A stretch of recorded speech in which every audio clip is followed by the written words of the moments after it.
अस्सलाम वालेकुम and welcome to another video of mine. सबसे पहले तो thank you so much for liking this video so much, और आपके सब कमेंट्स का भी बहुत बहुत शुक्रिया। Without delay a bit about my background. जैसे कि मेरे प्रोफाइल में भी लिखा हुआ है कि I am a doctor practising and based in UK. तो आज की जो सारी स्टोरी और सारी जो वीडियो है, it's by somebody who is actually very well settled in UK, और मेरी जगह कोई और हो तो शायद यूके से मूव होने का कभी भी ना सोचे।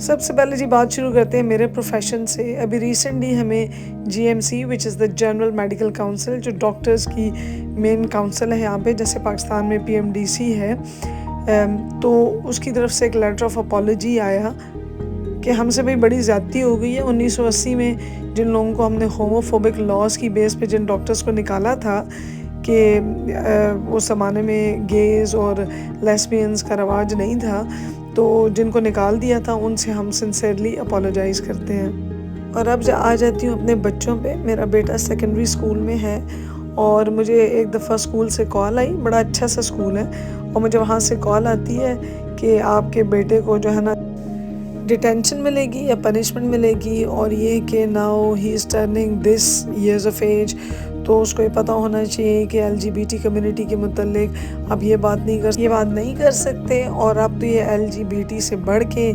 LGBTQ+ से होते हुए LGBTQIA+ हो गया है। और अब मैं इसकी डिटेल्स में नहीं जाऊंगी क्योंकि मेरी जो है मेरी वीडियो का एम ये नहीं है, लेकिन बेसिकली कहने का मतलब ये है कि यहाँ पे कोई इजहार राय की आज़ादी नहीं है। ये नहीं है कि आप जो फील करते हैं वो आप कह सकें। There are certain communities which are well protected, और आपको बड़ी सोच समझ के बात करनी पड़ती है। इस वीडियो का मकसद हरगिज़ भी ये नहीं है कि मैं किसी को बताऊं कि उसको यूके आना चाहिए कि नहीं आना चाहिए। I am just sharing various facts about UK, और ये कि मैं क्यों कंसिडर कर रही हूँ कि मैं और मेरी फैमिली हम यूके से मूव हो जाएं। जब बात आती है यूके की, तो मेरे ख़्याल में एक पहला जो मिसकंसेप्शन है यूके के मुतल्लिक वो ये कि यहाँ पे भाई मेरे ख़्याल में पैसों की बरसात हो रही है, जो कि बिल्कुल गलत है। और दूसरा जो कॉन्सेप्ट है वो ये है कि आप काम करें या ना करें, आपको बेनिफिट्स इतने मिल जाते हैं कि आप आराम से गुजारा कर सकते हैं, which is also very very wrong. अब आप एक काम करें, आप सिंपली गूगल करें कि कॉस्ट ऑफ लिविंग क्या है यूके में, तो आपको रियलाइज़ होगा कि ऑन एन एवरेज कितनी महंगाई है यूके में, और ये कि गुजारा करना कितना मुश्किल है। और इसी तरह आप गूगल करें कि यहाँ पे बिल्स किस हिसाब से आते हैं ऑन एन एवरेज, और ये कि क्या क्या बेनिफिट्स अवेलेबल हैं, और उनके कितने स्ट्रिक्ट क्राइटेरियाज हैं कि वो हर बंदे को जो भी कोई अप्लाई कर दे उसको नहीं मिल जाते। I give you my own example. अल्हम्दुलिल्लाह लाइफ में यहाँ पे रहते हुए कभी ऐसा वक्त नहीं आया कि बेनिफिट्स की ज़रूरत पड़ी हो, लेकिन एक दफ़ा मैं ऐसी सिचुएशन में ज़रूर थी कि जब मेरी जॉब भी नहीं थी, मेरे हस्बैंड की जॉब भी नहीं थी, और एक जॉब से दूसरी जॉब पे स्विच होना था, तो for that 1 week we were struggling. तो हमने सोचा चलो कोई बेनिफिट्स ले लेते हैं, now that we need them. तो हमने जब पता किया तो किसी भी बेनिफिट की कैटेगरी में हम फिट नहीं हो रहे थे, तो हमने जी जॉब सीकर्स अलाउंस का सोचा कि जो लोग अनएम्प्लॉयड होते हैं उनको वो मिलता है, तो हमने कहा फिर हमें भी मिल जाएगा, हम अभी फ़िलहाल अनएम्प्लॉयड। उन्होंने कहा जी उसके लिए तो आपने ये शो करना होता है कि आप जॉब सीख भी कर रहे हैं ना, ढूंढ रहे हैं, तो आप लोग इतने प्रोफेशनली हाईली क्वालिफाइड हैं कि आप पे तो ये क्राइटेरिया अप्लाई नहीं होता, और हम आपको तो जॉब्स ढूंढ के दे ही नहीं सकते। एक बात होगी, फिर दूसरी बात ये कि फिर हमें पता चला कि जी क्राइसिस लोन मिलता है ना। हमने कहा चलो यार we are in crisis loan ही अप्लाई कर देते हैं। तो जब हमने वो अप्लाई किया तो हमें पता चला कि हमें सिर्फ 50 पाउंड लोन मिला, ओके, और जो कि एक वीक सर्वाइव करने के लिए भी यहाँ पे काफ़ी नहीं है। और एज़ सुन एज़ हमें अपनी जॉब मिली तो हमने स्ट्रेट अवे सबसे पहली चीज़ उन्होंने जो मांगी कि वापस करें वो था वो क्राइसिस लोन। जब आप अपने वतन को छोड़ देते हैं ना, तो ये जो लंबे लंबे सफ़र हैं ये आपको मुकद्दर बन जाते हैं कि या तो आप अपने वतन से कनेक्शन बिल्कुल तोड़ दें और बहुत कम आए जाएं, और या फिर अगर आपने अपने बच्चों को अपने कल्चर से, अपनी फैमिली से फेमिलियराइज रखना है कि उनको पता हो कि अपना कल्चर क्या है, तो फिर एवरी नाउ एंड देन आप इतने एक्सपेंसिव एयर ट्रैवल कर रहे होंगे क्योंकि उसके किए बगैर गुजारा नहीं है। और अब आए मैं आपको ज़रा दिखाऊं ये दरख्त। इस दरख्त को गौर से देखें। ये ज़मीन में है और ज़मीन में इसकी जड़ें हैं, फिर उसके बाद तना है और उसके बाद इसकी शाखें हैं। शाखें जितनी भी खूबसूरत हो जाएं, जितनी भी बड़ी हो जाएं, उनकी पहचान उनकी रूट से होगी, क्योंकि वही डिटर्मिन करेगा कि कौन सा पौधा है। और based on the roots and then the stem आप फिर ये डिसाइड होगा कि क्या शाखें कैसी होंगी, उस पर कैसे फूल लगेंगे। तो हमारा भी कुछ ऐसे ही हाल है परदेशियों का, कि ये ऐसे कोपलों की तरह हमारे बच्चे यहाँ पे बड़े तो हो जाते हैं, ज़ाहिर है यहाँ के कल्चर के मुताबिक, इन्वायरमेंट के मुताबिक। लेकिन अगर आप चाहते हैं कि वो खिल के अच्छे फूल बने वैसे ही जैसे आप चाहते हैं, अपनी ख़ानदानी रिवायात के मुताबिक, अपने कल्चर के मुताबिक और सबसे ज़्यादा अपने रिलीजन के मुताबिक, तो ये हवा और ये माहौल तो उनको दें, लेकिन उनको अपनी जड़ों से अलहदा ना करें। हमारे इन बच्चों की मिसाल भी बिल्कुल इन पौधों जैसी है। इनको जैसा माहौल मिलता है ना, ये वैसे ही ग्रो करते हैं। जब सर्दी का मौसम होता है, बर्फ़ होती है, बिल्कुल मुरझा जाते हैं ये सारे ट्रीज़। और जैसे जैसे इनको अच्छी आबो हवा और पानी और सारे रिक्वायर्ड न्यूट्रिएंट्स मिलते हैं, तो ये फलते फूलते हैं, एक शेप में आते हैं, कि इनकी पर्सनालिटी बनती है बिल्कुल हमारे बच्चों की तरह। अगर हम उनको यहाँ के माहौल में हालात के रहमो करम पे छोड़ देंगे कि जो ब्रिटिश कल्चर उनको सिखा रहा है वो सीखें, और do and Rome as the Romans do के मुताबिक यहाँ पे वैसे ही करें जहाँ जैसे यहाँ के लॉ बताते हैं, तो बिलीव मी कि वो सून जो है ना बहुत वेस्टर्नाइज हो जाएंगे। वापस यूके के मसाइल पे आते हैं, कि जिनको सबको मैंने एनालाइज़ किया और सोचा कि maybe it's time to leave UK. और उनमें से एक बड़ा मसला ये है कि यहाँ पे हर बंदा सोशल लोनलीनेस का शिकार है। बच्चे हैं वो पूरा पूरा दिन गेम्स में बैठे रहते हैं, क्योंकि ना ही बाहर का एनवायरनमेंट सेफ़ है और ना ही माँ बाप इतने फ्री हैं कि वो बच्चों को बाहर लेके जाएं और या अनअटेंडेड छोड़ दें। And every now and then आपको हॉलीडेज़ प्लान करनी पड़ती हैं, ताकि आपकी और आपकी फैमिली की एक नाइस सी ब्रेक हो जाए। अब अगेन बात अफोर्डेबिलिटी पे आती है। अगर आप अफोर्ड कर सकते हैं तो आप ये करेंगे, ज़ाहिर है नहीं कर सकते तो you have no option but to go through all these hardships. और आपके पास कोई आपको नज़र नहीं आ रहा होता कि आप इन सब से बाहर कैसे आएँ। गॉन आर द डेज जब एक बंदे के काम करने से यूके में गुजारा हो जाया करता था। अब सिचुएशन ये है कि अगर दो बंदे भी काम करते हों तो इट्स नॉट दैट इजी। और फीमेल्स ख़ास तौर पे मैं अपने आप को जहन में रख के बात कर रही हूँ कि आप अपनी उम्र एक गुजार देते हैं गिल्ट में, क्योंकि जब आपके बच्चे छोटे होते हैं तो अगर आप काम करते हैं और आप चाइल्ड केयर अपने बच्चों के लिए अरेंज करते हैं तो आप इंतहाई गिल्टी फील करते हैं, क्योंकि आपको ये फ़ील होता है कि यार मैं किसी और को पैसे दे रही हूँ to look after my kids. अब ज़ाहिर है मेरे जैसा बंदा जो डॉक्टर बना हो वो अपने प्रोफेशन को ऐसे ही बीच में छोड़ नहीं सकता। तो हमारे ज़हन में ये ज़रूर होता है कि हमने साथ प्रोफेशन को भी चलाना है और फैमिली की भी लुक आफ्टर करनी है। लेकिन जिस गिल्ट से हम गुज़रते हैं वो हम ही जानते हैं।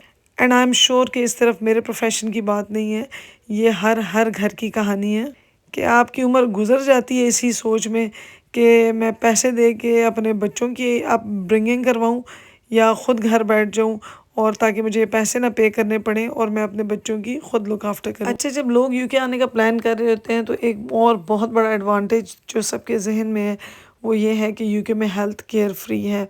अगर आपने अभी तक नहीं देखी तो मैंने एक डिटेल्ड ओवरव्यू दिया है NHS का, जो कि यूके का हेल्थ केयर सिस्टम है, तो please do watch this video.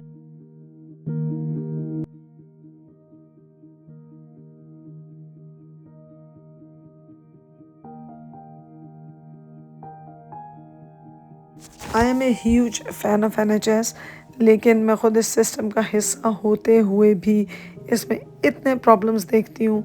और आई फ़ील कि जो लोग कमज़ोर हैं, जैसे बूढ़े हैं, उनके लिए इस सिस्टम में अपने लिए राइट ट्रीटमेंट लेना कोई इतना आसान काम नहीं है।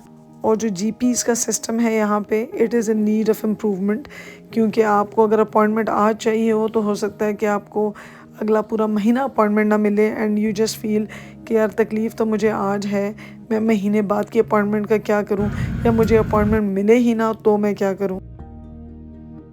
मैं इतने लोगों को जानती हूँ जो इस दौर में, क्योंकि पीछे हेल्थ विजिटर्स के वीज़े खुले थे, वो यहाँ पे आ गए और यूके आने के लिए उन्होंने करोड़ हाँ रुपए लगाए, और यहाँ आके जब वो यहाँ की लाइफ को एक्सपीरियंस करते हैं जिसमें आप एक मशीन की तरह सुबह से शाम काम करते हैं और आपको एक डिसेंट लाइफस्टाइल तो मिल जाता है, लेकिन जो ज़िंदगी की रूह है ना वो निकल जाती है, क्योंकि ना आपके पास फैमिली के लिए टाइम होता है ना अपने लिए होता है। And every day feels the same. सुबह आपने उठना है, 9 बजे अगर आपकी जॉब शुरू होती है तो आप 7 बजे घर से निकल जाएंगे, और 5 बजे अगर आपकी छुट्टी होती है तो आप 7 बजे से पहले घर नहीं पहुंचेंगे। And it's a constant cycle.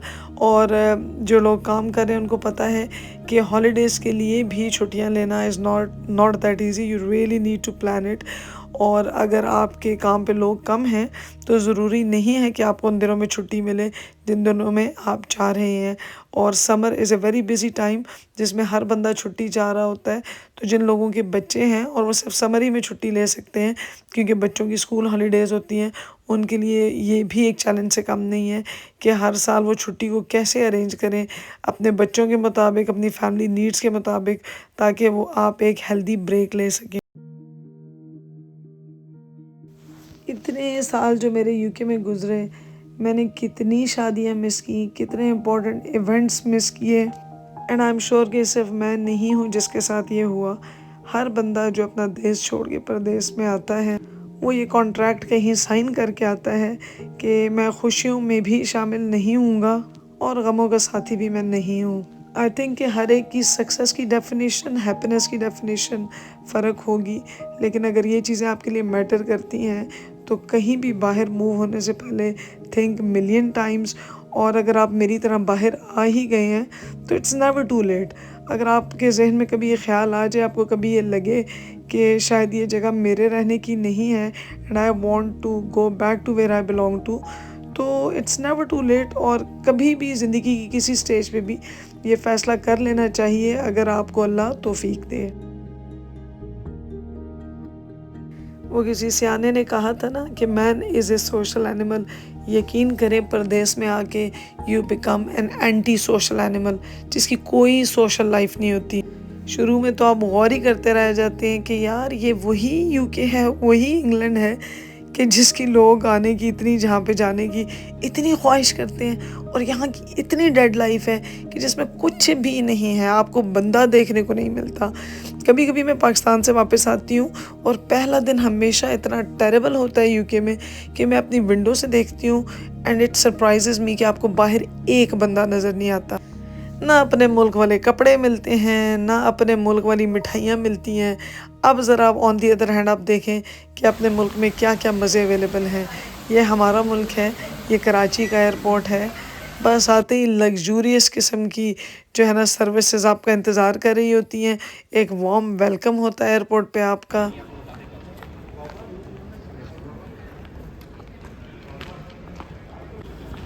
तो ये पहुँच गए जिना इंटरनेशनल एयरपोर्ट कराची।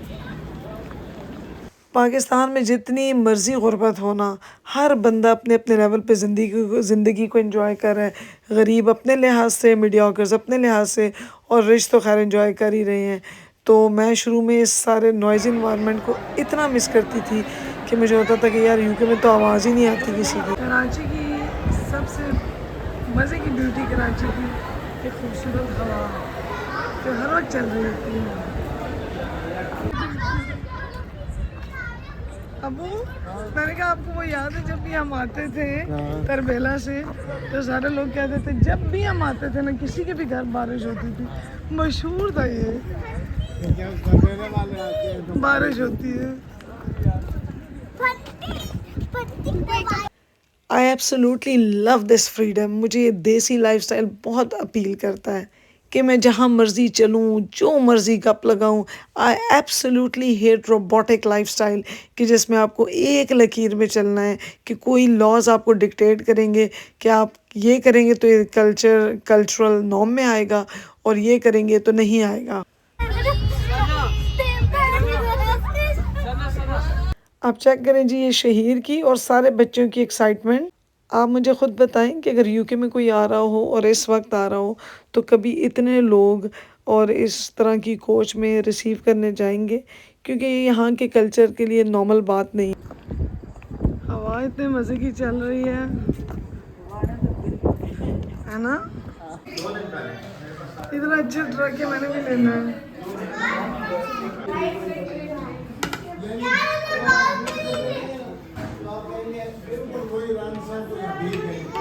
मच्छरदानी लगाना भी एक आर्ट है। ये यूनिक मज़े और एक्सपीरियंसेस आप पाकिस्तान में ही कर सकते हैं, चाहे वो मच्छरदानी लगाना हो, चाहे दरख्त से चीकू तोड़ के खाना हो, या इस झूले के मज़े लेना हो। तो there are so many special things about our country कि आई थिंक कि इसको छोड़ने से पहले भी सोचना चाहिए। और आई वुड से कि वापस आने के लिए अगर आप किसी तरह मैनेज कर सकें वापस आना, ज़ाहिर है उसकी प्रैक्टिकलिटी को भी देखना होगा, तो ज़रूर कोशिश करनी चाहिए कि अगर आप वापस आ सकें। हमारे प्यारे कायद ने ये मुल्क कुछ सोच के बनाया था। अगर हर बंदा यहाँ से जाना शुरू हो जाए और हर टैलेंटेड बंदा यहाँ से जाना शुरू हो जाए तो ये मुल्क बना किस लिए था। I will see you in my next video, till then अल्लाह हाफिज़। ये है जी मज़ार कायद। लग रही कि हमारे कायद जो है ना, जन्नत के मज़े ले रहे हैं।